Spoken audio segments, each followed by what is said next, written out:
तुझसे बाबा बांधी है जीवन डोर, बांधी है जीवन डोर। दिल मेरा लगा ही रहता हर पल तेरी ओर, हर पल तेरी ओर। स्नेह प्यार की तुझसे बाबा बांधी है जीवन डोर, बांधी है जीवन डोर।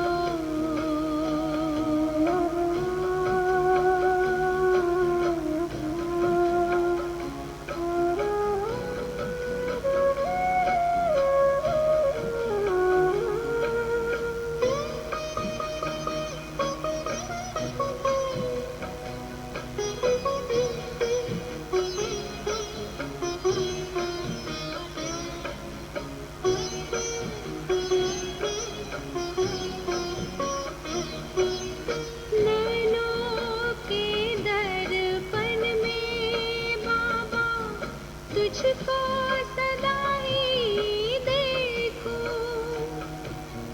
क्या से क्या बनाते हो, हर पल यही मैं सोचूं, हर पल यही मैं सोचूं।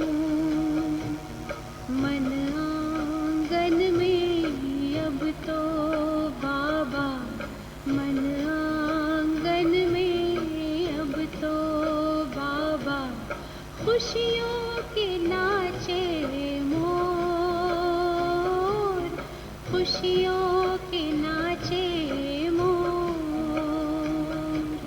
स्नेह प्यार की तुझसे बाबा बांधी है जीवन डोर, बांधी है जीवन डोर।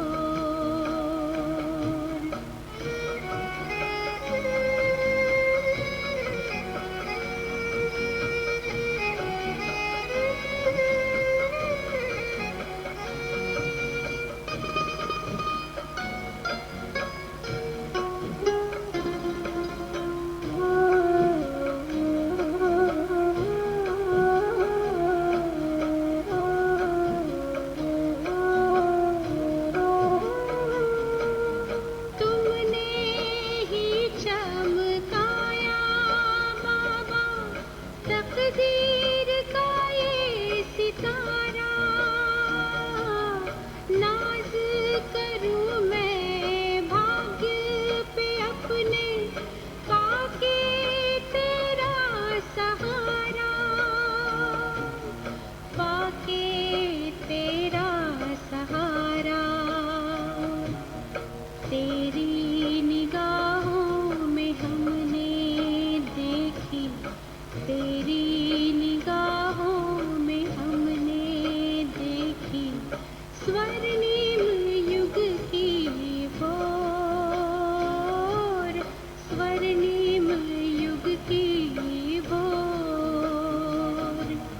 स्नेह प्यार की तुझसे बाबा बांधी है जीवन डोर, बांधी है जीवन डोर।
पल तेरी ओर, हर पल तेरी ओर। स्नेह प्यार की तुझसे बाबा बांधी है जीवन डोर, बांधी है जीवन डोर, बांधी है जीवन डोर, बांधी है जीवन डोर।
अंतर मन में ज्योति जगा लो, होगा दूर अंधेरा।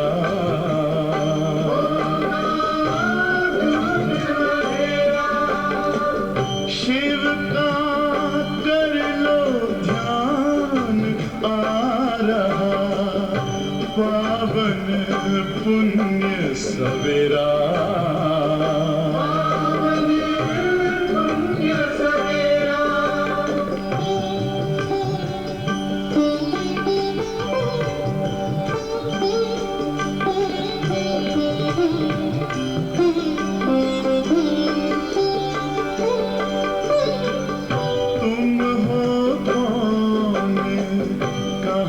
से आए अपने आप को जानो, राजयोग के द्वारा अपना परम पिता पहचानो। इसी राजपथ पर चलकर पालो अपना बसेरा।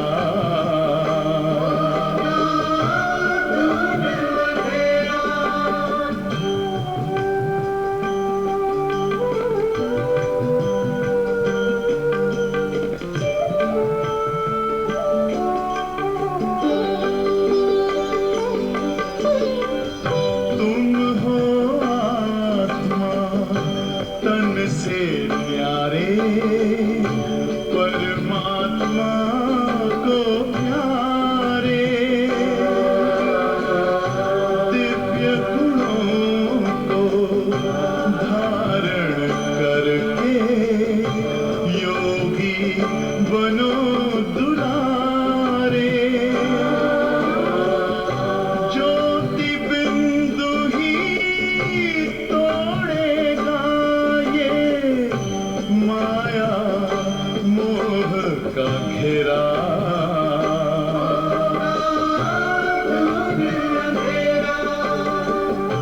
अंतर मन में ज्योति जगा लो, होगा दूर अंधेरा।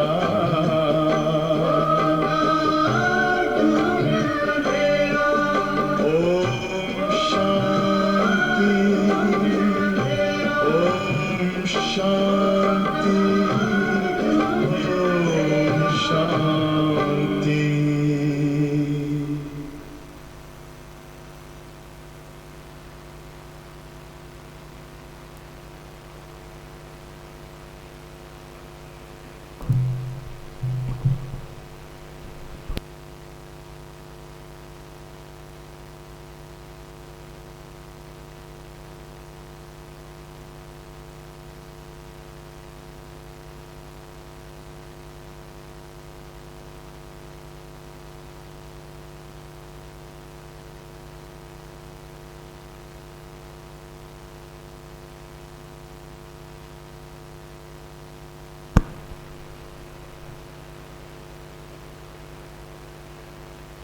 ओम शांति। आज बाबा की 1 नवंबर की साकार मुरली है, जो बाबा ने विशेष पूरी मुरली धारणा के ऊपर चलाई है, क्योंकि हमारा ब्राह्मण जीवन धारणा युक्त जीवन होती है और वो धारणाएं हमारा बुद्धि योग एक बाप में जुड़ा देता है। तो आज बाबा कहते कि हमारी बुद्धि एक बाप के सिवाय और किसी में भी लटकनी नहीं चाहिए, क्योंकि ब्राह्मणों का संसार कहो या ब्राह्मणों के सारे रिश्ते कहो, वो केवल एक बाप से होते हैं।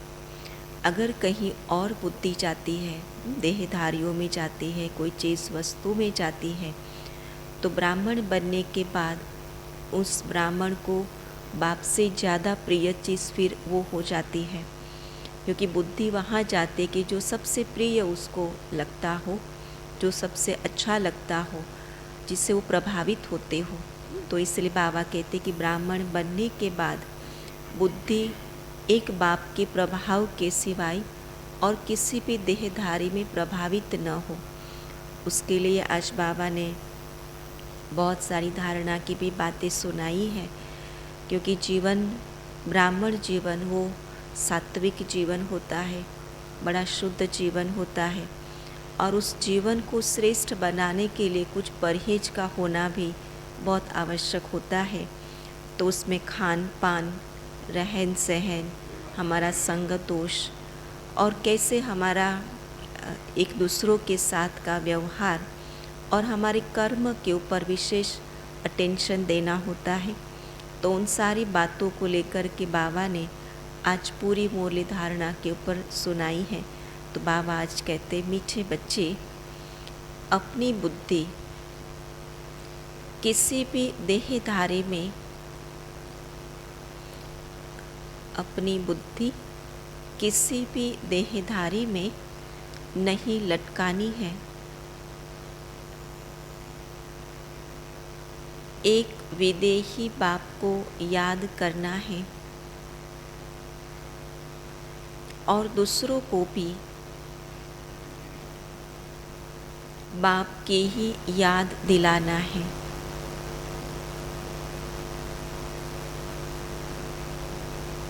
प्रश्न है, अपना जीवन हीरे जैसा श्रेष्ठ बनाने के लिए, अपना जीवन हीरे जैसा श्रेष्ठ बनाने के लिए मुख्य किन बातों का अटेंशन चाहिए? मुख्य किन बातों का अटेंशन चाहिए?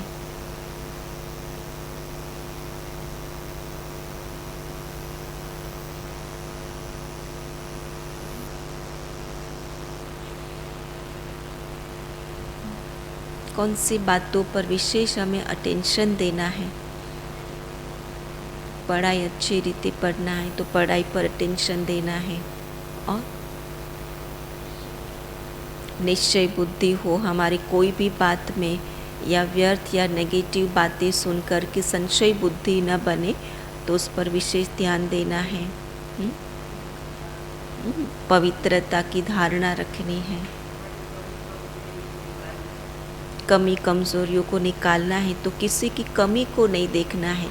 जब हम स्वयं की कमी निकालने के लिए आए हैं, तो बाबा की श्रीमत है कि हर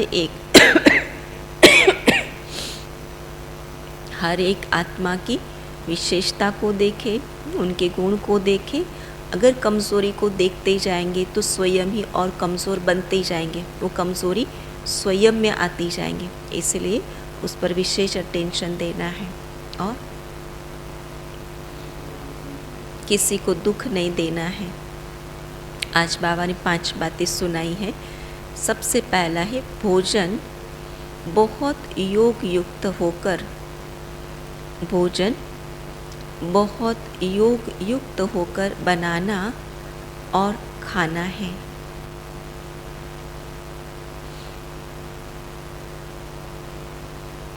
दूसरी, एक दो को बाप की याद दिलाकर जियदान देना है। एक दो को बाप की याद दिलाकर जियदान देना है। तीसरे पॉइंट, कोई भी विकर्म नहीं करना है।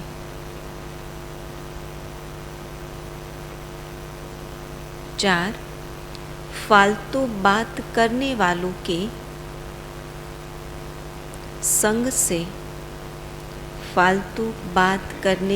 के संग से अपनी संभाल करनी है। जरमुई जगमुई नहीं करना है।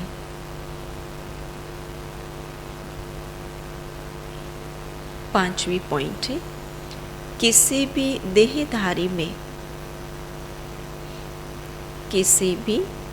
देहधारी में अपनी बुद्धि की आसक्ति नहीं रखनी है। देहधारी में लटकना नहीं है। देहधारी में लटकना नहीं है। छठी पॉइंट, कदम कदम पर अविनाशी सर्जन से राय लेते रहना है। अपनी बीमारी सर्जन से नहीं छिपानी है। ओम शांति। बच्चे किसकी याद में बैठे हैं? बाबा पूछते हैं, चेक करते बुद्धि को, किसकी याद में बैठे हैं? तो बच्चों ने कहा शिव बाबा की। तो शिव बाबा को ही याद करना है और कोई भी देहधारी को याद नहीं करना है। तुम्हारे सामने यह देहधारी बैठा हुआ है। कौन देहधारी बैठा है? ब्रह्मा बाबा। इनको भी याद नहीं करना है। तुमको याद सिर्फ एक विदेही को करना है, जिसको स्थूल देह नहीं है, जो स्थूल आँखों से नहीं दिखाई देता है ना। तो बहुत सिंपल है कि बुद्धि उसी में लगानी है योगी जीवन बनाने के लिए कि जो आँखों से दिखाई देता है उसको याद नहीं करना है, लेकिन जो दिखाई नहीं देता है उसको बुद्धि से याद करना है। कि बुद्धि के पास वो शक्ति है कि जो स्थूल आँखें नहीं देख सकती, वो कौन देख सकता? वो बुद्धि रूपी नेत्र देख सकता है। और इसीलिए बाबा ने सबसे पहले जो ज्ञान दिया, स्वयं का ज्ञान दिया और स्वयं के पिता का ज्ञान दिया। उस ज्ञान की दृष्टि से उस पिता को याद करना है। तो बाबा कहते जिसको अपनी देह नहीं है, इसलिए मुश्किल लगता है देह को याद करना, देह को देखना, तो वो तो बहुत आसान होता है, लेकिन जो दिखाई नहीं देता है उसको याद करना फिर मुश्किल हो जाता है। लेकिन सबसे बड़ी शक्ति किस में है? उसी में है जो दिखाई नहीं देता। वो सूक्ष्म चीज़ को याद करने से आत्मा में बड़ी शक्ति बढ़ती है। तो बाबा कहते ये मम्मा बाबा अथवा अनन्य सर्विसेबल जो बच्चे हैं वह सब सीखते हैं शिव बाबा द्वारा। तो याद भी शिव बाबा को ही करना है। भल कोई बच्चे जाकर किसी को समझाते हैं तो भी बुद्धि में समझना है कि शिव बाबा ने इनको पढ़ाया है। बुद्धि में शिव बाबा की याद रहनी चाहिए, न कि देहधारी की। अगर इस देहधारी को तुम याद करते हो तो यह कॉमन हो जाता है। बाप कहते हैं कभी भी देहधारी में लटकना नहीं है।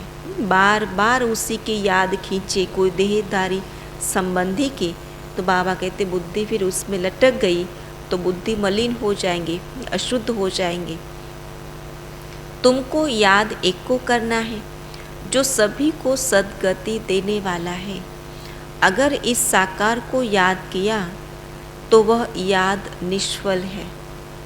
ये देह ब्रह्मा बाबा को भी याद किया तो भी बाबा कहते वो याद भी निष्फल है। जिसमें स्वयं भगवान आते हैं जो भगवान का रथ है, फिर भी बाबा कहते कि उनको याद नहीं करना है, हाँ उनको फॉलो ज़रूर करना है।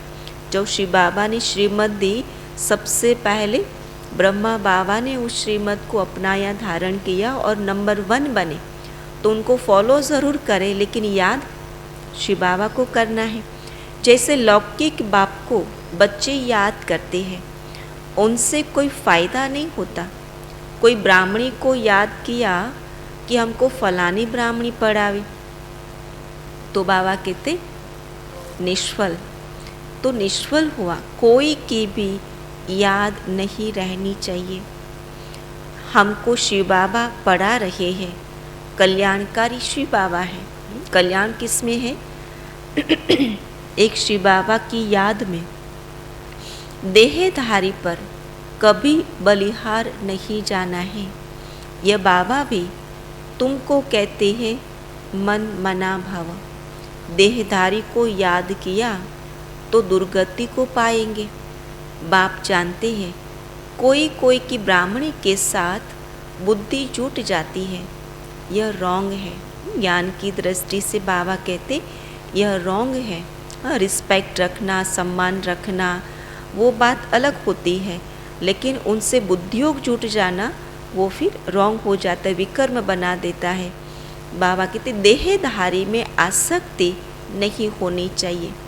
बाबा का फरमान है मामेकम याद करो, सुबह को उठकर मुझे याद करो। समय भी विशेष कौन सा बताया? सुबह का समय है ना, जो सतो प्रधान समय है, अमृत वेले का समय है, जब सारा संसार उसी समय सोया पड़ा है और वातावरण बड़ा शुद्ध है, तो उसी समय आत्मा को उड़ने की लिफ्ट मिलती है। बाबा का वरदानी समय है, तो बाबा कहते सुबह को उठ करके मुझे याद करो। देहधारी को लौकिक कहा जाएगा। उनको याद नहीं करना है। एक मुझ निराकार को ही याद करो। गायन भी एक का ही है। शिवाय नमः शिव है विदेही। वर्षा तुमको बाप से लेना है, यह देह भी उनकी नहीं है। तो बाप कहते हैं इस शरीर द्वारा मैं सिर्फ तुमको पढ़ाता हूँ। वैसे तो सारे संसार की आत्माएं उनकी संतान हैं, लेकिन पढ़ाते करोड़ों आत्माओं में किसको? सिर्फ हम बच्चों को पढ़ाते हैं, क्योंकि मुझे अपना शरीर नहीं है, इसलिए इनका आधार लेता हूँ। कल पहले इन द्वारा मैंने तुम बच्चों को सहज राजयोग सिखाया था, जिससे तुम पावन बने थे। मेरी सेवा ही यह है।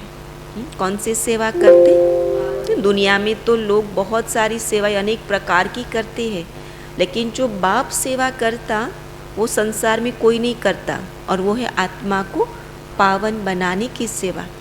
पतितों को पावन बनाना, बाकी कृपा या आशीर्वाद मांगना फालतू है। कल बाबा ने क्या कहा था? कौन सी आशीर्वाद बाबा करते हैं? बाबा कहते जो मैं पढ़ाई पढ़ाता हूँ वही तो ब्लेसिंग से, वही आशीर्वाद है। तो बाबा कहते ये बातें भक्ति मार्ग में चलती है। कौन सी? आशीर्वाद मांगने की जो बातें हैं वो ज्ञान मार्ग में नहीं, ज्ञान मार्ग में पुरुषार्थ है। वो जो पढ़ाई पढ़ाए उस पर पुरुषार्थ करना वो आशीर्वाद के स्वरूप में होता है। भक्ति मार्ग में पुरुषार्थ की बात नहीं, लेकिन वहाँ सिर्फ क्या है, उसके सामने जाओ आशीर्वाद मांगो। तो बाबा कहते यहाँ नहीं है, ऐसे भी नहीं कोई बीमार हो जाए मैं ठीक कर दूँ, यह मेरा धंधा नहीं है। वो तो क्या बाबा कहते, हाँ बीमारी के समय मुझे याद करो तो दर्द से मुक्ति ज़रूर दिलाऊंगा, लेकिन जो कर्म भोग है वो तो चुप तो स्वयं को ही करना है, जो स्वयं ने कर्म किए हैं।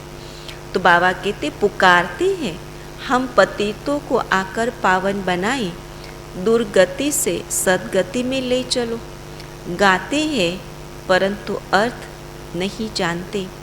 भगत तो सारी दुनिया में है, वह सब किसको याद करते हैं? एक पतित पावन बाप को। तो सारी दुनिया के मनुष्य मात्र का वह लिबरेटर है, गाइड भी है, दुख से लिबरेट कर परम धाम में ले जाने वाला बाप ही है। तो उनके बच्चों का दुख कैसे वो देख सकेगा, जबकि सारे संसार की आत्माओं का दुख का वो लिबरेटर है, तो अपने बच्चों का तो वो दुख दे ही नहीं सकता है। तो बाबा कहते तो बाप की श्रीमत पर चलना चाहिए। अगर ब्लेसिंग का अनुभव करना माना हर समय सुख का अनुभव करना, और हर समय सुख का अनुभव करने के लिए क्या चाहिए, श्रीमत पर चलना चाहिए। कदम कदम पर राय लेनी चाहिए कि इस हालत में क्या करें। अगर स्वयं को समझ में नहीं आता है, कहाँ पर भी कन्फ्यूज़न है कि आगे हम क्या स्टेप उठावे, तो बाबा कहते बाप बैठा है, श्रीमत लो, है ना। सर्जन तो एक ही है, यह ब्रह्मा सर्जन के रहने और बोलने की जगह है। इस सर्जन जैसी मत और कोई दे न सके। श्रेष्ठ ते श्रेष्ठ मत एक की ही गाई हुई है, परमात्मा की। उनसे श्रेष्ठ मत संसार में कोई भी देहधारी मनुष्य दे नहीं सकता। बाबा कहते बच्चों को टाइम वेस्ट नहीं करना चाहिए। अगर कहाँ भी रुक जाए, कहाँ भी समझ में ना आवे कि अब क्या करे आगे, तो फिर वहाँ बैठे नहीं रहे। बाबा के सामने जाकर बैठो, बाबा से पूछो, निमित्त को पूछो, बाबा की मुरली उठा कर के पढ़ना शुरू करें तो बाबा की राय मिल जाएंगी। अगर ऐसे बैठे रहेंगे, बाबा कहते टाइम वेस्ट हो जाएगा। दिन प्रतिदिन आयु कमती होती जाती है, इसलिए एक सेकंड भी संगम का वेस्ट नहीं होना चाहिए। समय गया, आयु भी तो कम होती गई, विनाश सामने खड़ा है। गफलत की तो बहुत पछताना पड़ेगा। इसलिए बाबा कहते इतनी सावधानी रखो कि समय भी न वेस्ट जावे, गलत कर्म भी न हो जावे, कहाँ कन्फ्यूज़न में न जावे, जो एनर्जी भी जाए, समय भी जावे। जरमुई जगमुई करने में टाइम गंवाने से तुम्हारा बहुत नुकसान होता है। दो की बातें चलती, उसमें और तीसरे की बात ऐड हो गई तो क्या हो गया, फालतू जरमुई जगमुई की बातें। तुमको औरों को बचाना है। मनुष्य तो एक दो को बाप से मिलाते नहीं और ही दूर करते हैं। इस समय सबकी उतरती कला है, तो जरूर उल्टी मत देंगे। बच्चों को अब ज्ञान मिला है तो कोई भी विकर्म नहीं करना चाहिए। और इसलिए कहते हैं कि ज्ञानी कभी भूले नहीं करता है, लेकिन ज्ञानी हमेशा क्या करता है, पाप ही करता है। क्योंकि ज्ञानी को पता है कि ये नहीं करना चाहिए और न चाहते भी करता है तो वो पाप हो जाता है। तो बाबा कहते छिपाना नहीं चाहिए। गलती की, श्रीमत विरुद्ध कर्म किया, बाबा कहते छिपाना नहीं चाहिए। तो तुम जानते हो हम जन्म जन्मांतर पाप करते ही आए हैं। तो बाप का बनकर अगर पाप करते होंगे तो और क्या कहेंगे। जब ज्ञान नहीं था, बाप का परिचय नहीं था, तब देहभानवश तो पाप ही करते आए, और अभी भी अगर पाप करते रहे तो क्या कहेंगे। यह कहते हैं हमको परमात्मा पढ़ाते हैं और खुद पाप करते रहते हैं। पाप करके फिर न बताने से वह बोझा उतरता नहीं। और बोझ को हल्का करने के लिए बाबा बहुत सुंदर युक्ति वही बताते। कौन सी? बाबा को साफ साफ बता दो। अगर करते समय अगर समझ में नहीं आया कि मेरे से गलती हो रही है, एक तो ये होना चाहिए कि करने से पहले हम जागृत हो जावे कि भाई ये श्रीमत नहीं है, तो बच जाएंगे। अगर कर लिया कर्म और फिर जागृति आई कि ये तो श्रीमत विरुद्ध कर्म था, तो फिर क्या करो, तुरंत बाप को बता दो तो बोझ हल्का हो जाएगा। और फिर अगर दाग लग गया उसके लिए फिर योग लगाओ। तो बाबा कहते आदत पक्की हो जाती है। अगर बताया नहीं, गलती पर गलती होती रही तो फिर वो आदत पड़ जाएंगे। समझते कि हमको कोई देखता नहीं है। देखने वाला कौन? कोई चीज़ उठाना, कोई भी बात कर विकर्म करके छिपाना। तो बाबा कहते और तो कोई नहीं देखेगा। ब्राह्मण परिवार नहीं देखता, निमित्त नहीं देखता, लेकिन कौन देखता है? बाप तो देखता है। तो बाबा कहते भगवान तो देखता है ना। और इसलिए भक्ति मार्ग में जो नवधा भक्ति करने वाली आत्माएं होती वो हमेशा कहती है कि कर्म करते समय ऊपर वाले का डर ज़रूर रखो, भगवान का डर ज़रूर रखो कि कोई पाप कर्म न हो जाए। और इसलिए उन्होंने भावना में कह दिया कि भगवान सब जगह है, सर्वव्यापी का फिर सिद्धांत उन्होंने लागू कर दिया कि भगवान हमको देखता है ताकि कोई पाप कर्म न हो जाए। लेकिन ब्राह्मण आत्माओं को किसका डर रखना है? बाप तो बाप है, बाप कभी सजा नहीं देता, लेकिन हमको धर्मराज का डर रखना है कि वो एक भी छोटी से भी छोटी गलती को वो चलाएगा नहीं, है ना। कड़ी सजा भुगतनी पड़ती है, नहीं तो सजा कैसे मिलती है? गर्भ में दिल अंदर खाता है कि हमसे यह पाप हुआ। समझो कोई विकार में जाकर फिर यहाँ आकर बैठते हैं। बाप को तो मालूम पड़ता है, बहुत ही तुच्छ बुद्धि है जो समझते नहीं, पाप करते रहते हैं, सुनाते नहीं। कई बातें साकार बाप ही जान लेते हैं, परंतु बच्चे सुनाते नहीं हैं। दृष्टि से, चलन से, व्यवहार से पता चल जाता है। तो बाप कहते पाप करते रहेंगे तो वृद्धि होती रहेगी, फिर 100 गुणा दंड भोगना पड़ेगा। चोर चोरी करता रहता है, उनको चोरी बिगर कुछ सोचता ही नहीं। क्यों? पहली बार उठाया, दूसरी बार उठाया, तीसरी बार उठाया, फिर आदत पड़ गई, है ना। और आदत के बिना फिर वो रहेगा, वो मजबूर हो जाता है। तो इसलिए बाबा कहते उनको जेल बर्ड कहा जाता है। किया, पकड़ा गया, जेल में गया, फिर बाहर निकला, फिर से वही कर्म किया। तो बाप बच्चों को समझाते हैं कि सिवाय बाप की याद दिलाने के और कोई जरमुई जगमुई की फालतू बातें करे तो समझो यह दुश्मन है। फालतू बातें न करनी है न सुननी है। क्यों?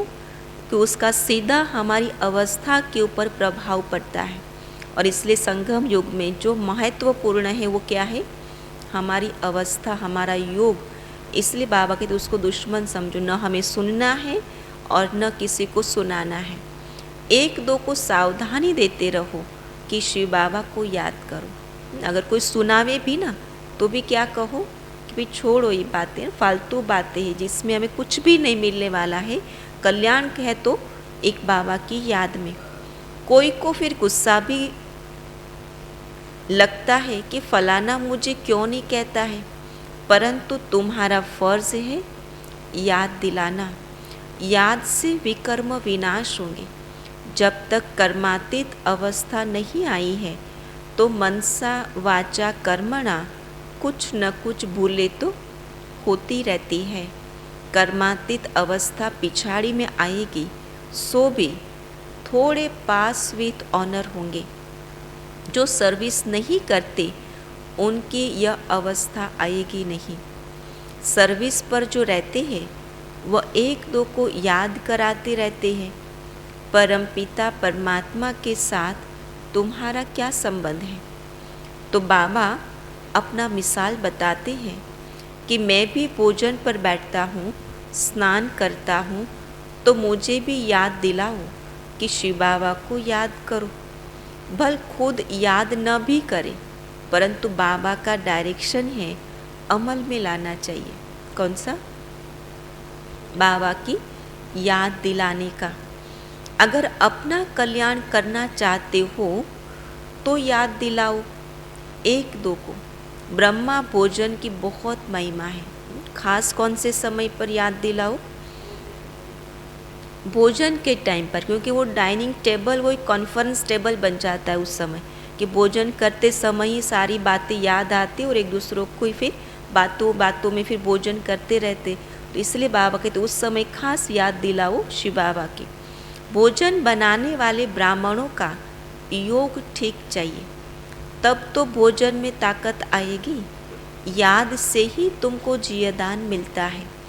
अपना हीरे जैसा जीवन बनाना है, सहज ते सहज बात है।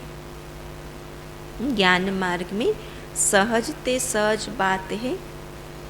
कौन सी? मुझे याद करो और पवित्र बनो। पतित बने तो 100 गुना दंड पड़ जाएगा। मुझ बाप को याद करती रहेंगे तो विकर्म भी विनाश होंगे और हम वर्षा भी देंगे।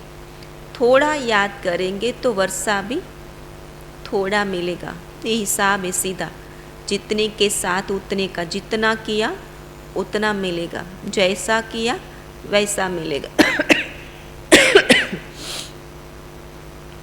तो गीता में भी आदि और अंत में आता है मन मना भव।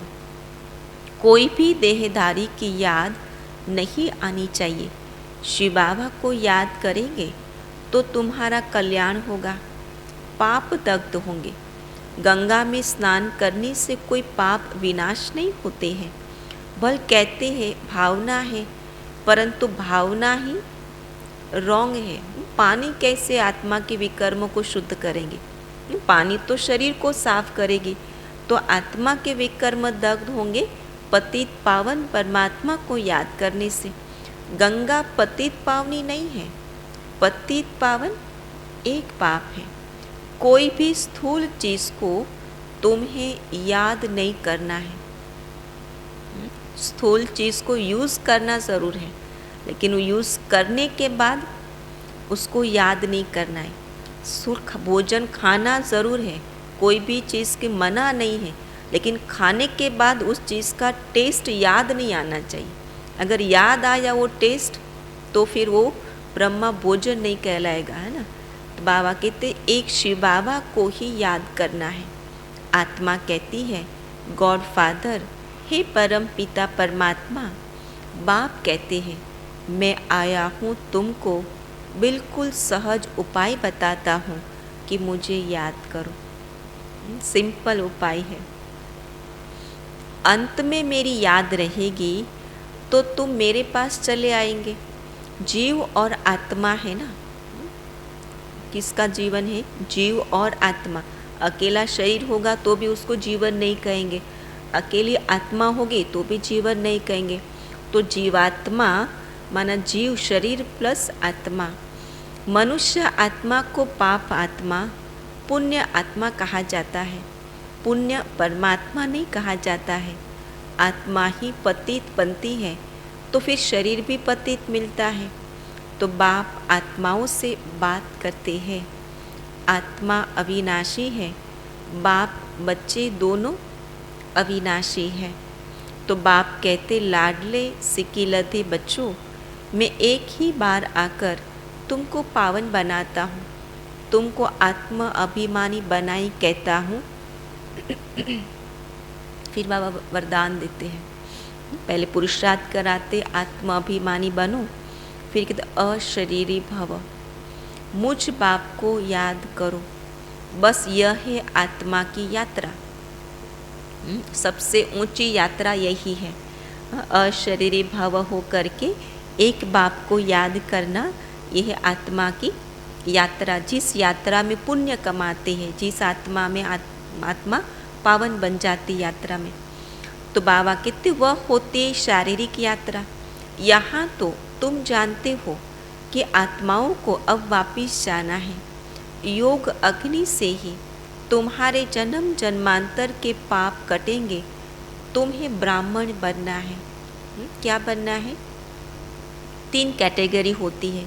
एक जिज्ञासु होते हैं, जो जिज्ञासावश बाबा के घर में आते हैं, नया नया जानने की उत्सुकता होती है, ज्ञान को समझने की।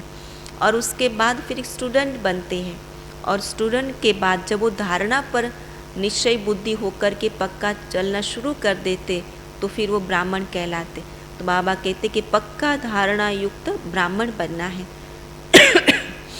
तुम्हें ब्राह्मण बनना है, नहीं बनेंगे तो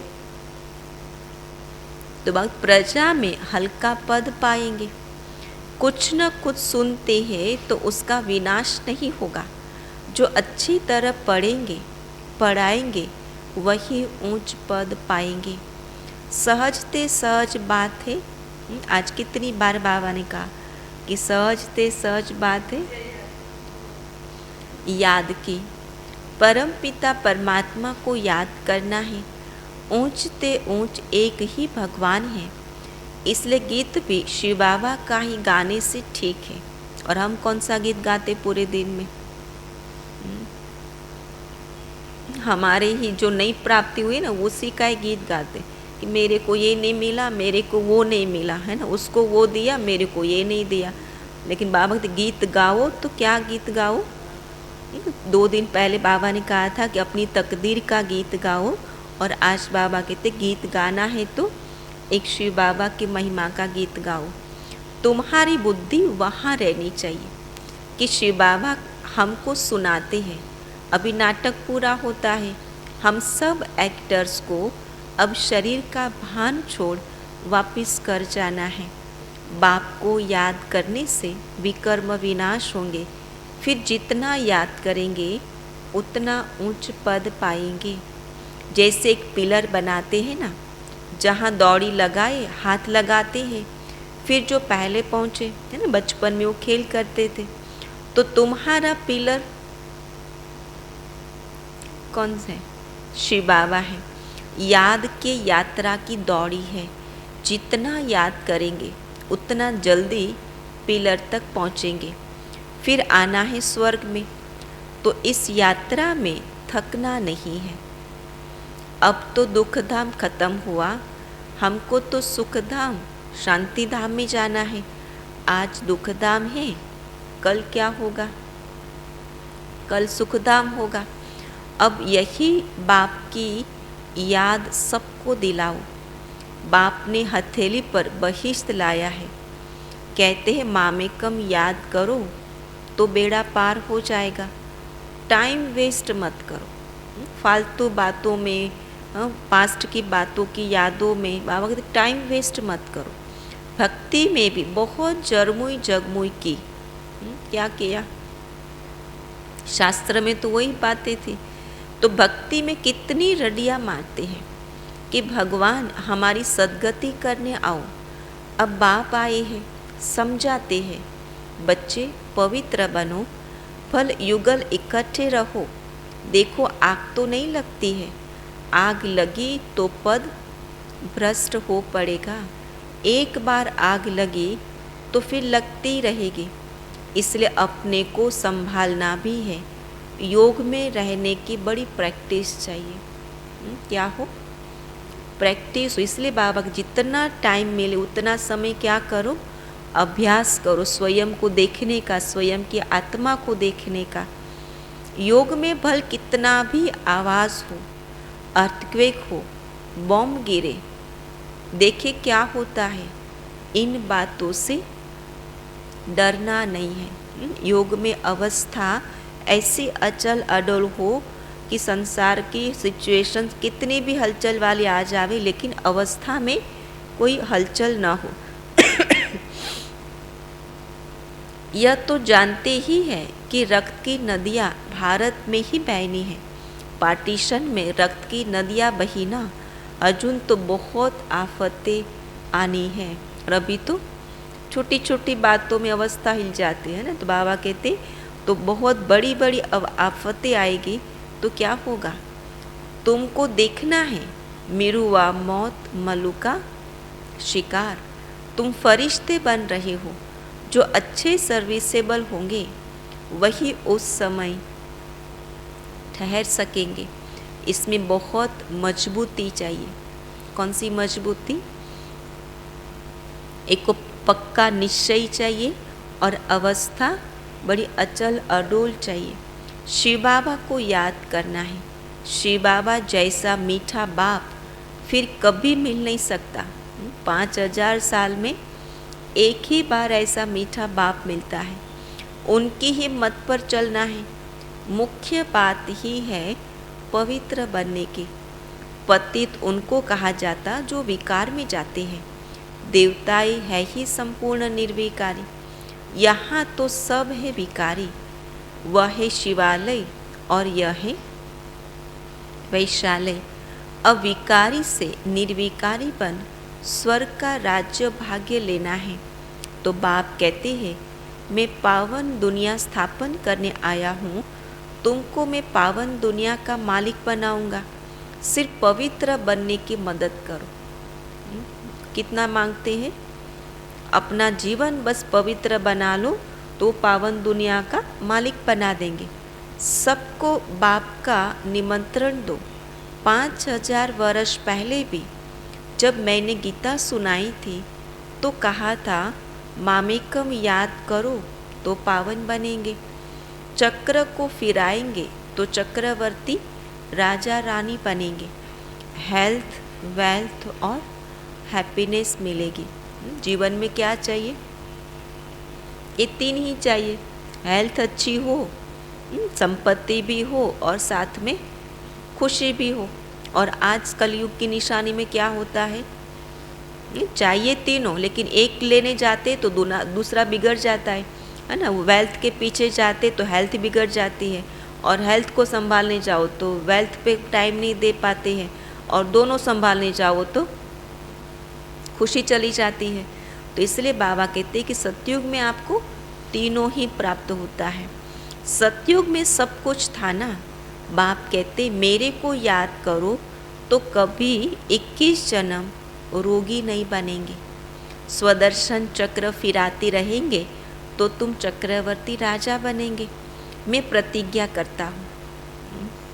वैसे कल बाबा ने वरदान में कहा था ना, ऐसी दृढ़ प्रतिज्ञा करो कि परीक्षा, अपने से पूछो कि परीक्षा बढ़ी या मेरी प्रतिज्ञा बढ़ी, इतना दृढ़ हो। और आज बाबा कहते मैं प्रतिज्ञा करता हूँ। भगवानुवाच, बाबा सिर्फ अल्फ और बे पढ़ाते हैं। मन मना भाव और मध्याजी भाव। बस पढ़ाई भी कितनी सहज है। बस दिल पर यह लिख दो, दिल पर लिख दो, माना वो पक्का हो जावे, फिट हो जावे। कोई विरले व्यापारी इस धंधे की युक्ति उस्ताद से लेते हैं। वह धंधे आदि भल करो, मना थोड़ी है। शरीर निर्वाह और धंधा तो करना है, बाबा ने कभी मना नहीं किया। लेकिन ये जो धंधा रूहानी धंधा है, जो बाबा से सौदा करना है, वो बाबा कहते कौन कर सकता? जो विरला होता है। अच्छा, मीठे मीठे सिकिलधे बच्चे जो खुद भी अल्फ और बे को याद करते और दूसरों को भी याद दिलाते हैं, वही प्यारे लगते हैं। तो ऐसे बच्चों को माता पिता बाप दादा का याद प्यार और गुड मॉर्निंग। रूहानी बाप के रूहानी बच्चों को नमस्ते। हम रूहानी बच्चों के रूहानी बाप दादा को याद प्यार, गुड मॉर्निंग और नमस्ते। तो आज पुरुषार्थ क्या करेंगे? बाप का लाडला बनने का पुरुषार्थ करना है कि स्वयं भी बाबा की याद में रहना है और दूसरों को भी बाबा की याद दिलाना है। आज की धारणा किसी देहधारी को याद नहीं करना है, किसी में भी बुद्धि नहीं लटकानी है सिवाय एक बाप। भोजन बहुत योग युक्त होकर बनाना है और खाना है। ऐसा मीठा बाप सारे कल्प में फिर मिलने वाला नहीं है। तो ऐसे बाप को भूलना नहीं है, बड़े दिल से याद करना है। उनको याद करेंगे तो 21 जन्म के लिए रोगी नहीं बनेंगे, है ना। हेल्थ भी मिलेगी, वेल्थ भी मिलेगी और हैप्पीनेस भी मिलेगी। आत्मा अभिमानी होकर रहना है। हाँ, जरमुई जगमुई में टाइम वेस्ट नहीं करना है। न फालतू बातें सुननी है, न किसी को सुनानी है। अगर कोई सुनता है तो क्या समझना है, वो हमारा दुश्मन है। याद की यात्रा की दौड़ी लगानी, बाप पिलर है ना। तो ये लक्ष्य रखना है कि सबसे पहले मेरा बुद्धियोग बाबा से लगना चाहिए। टाइम वेस्ट नहीं करना है। अविनाशी सर्जन से सब कुछ सच सच बताना है, कुछ भी छिपाना नहीं है। पहली पॉइंट है, याद की यात्रा में थकना नहीं है। एक दो को सावधान करते बाप की याद दिलानी है। अपना टाइम वेस्ट नहीं करना है। जरमुई जगमुई पर चिंतन न करना है, न सुनना है। स्वयं के मुख से भी न वर्णन करें और न कानों में किसी का पर चिंतन सुने। दूसरी पॉइंट, पास विथ ऑनर होने के लिए पास विथ ऑनर होने के लिए मनसा वाचा कर्मणा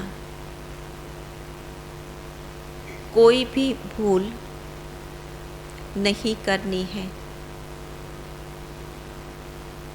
मनसा में भी कोई भूल न हो, वाणी में भी श्रीमत के विरुद्ध कोई बोल न निकले और कर्म भी श्रीमत युक्त हो। वरदान है, दृढ़ संकल्प द्वारा असंभव को संभव कर सफलता का अनुभव करने वाले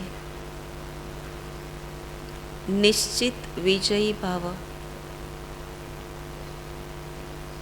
विस्तार है, संगम युग को विशेष वरदान है असंभव को संभव करना।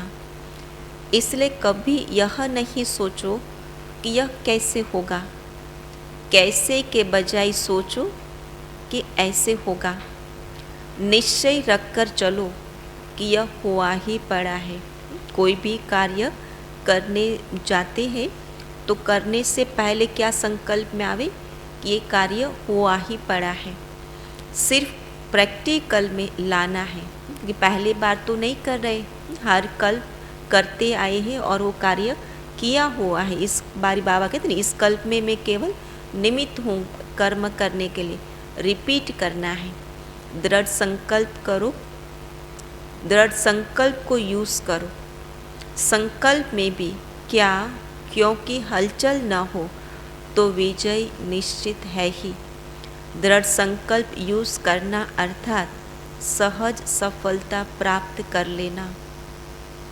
स्लोगन है, सदा करन करावन हार बाप की स्मृति रहे। सदा करन करावन हार बाप की स्मृति रहे तो भान और अभिमान समाप्त हो जाएगा। देह का भान और पद, पोजीशन, धन, संपत्ति का अभिमान वो सारा समाप्त हो जाएगा। ओम शांति।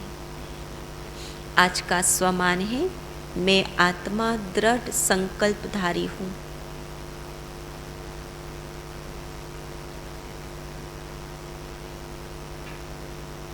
और चिंतन का पॉइंट रहेगा,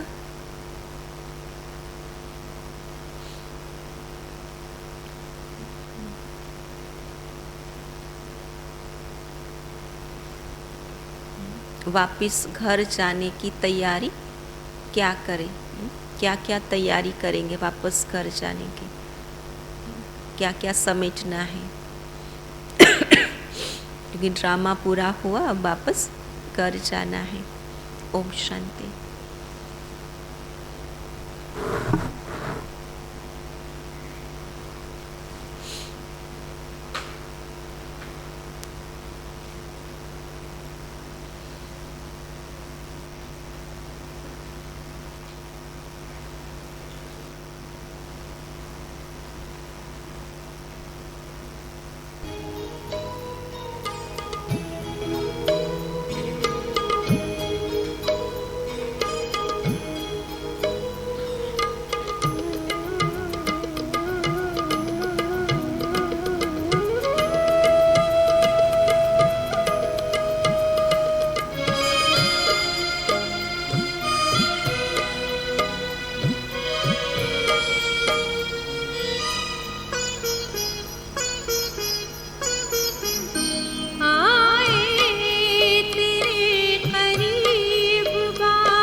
सागर में जैसे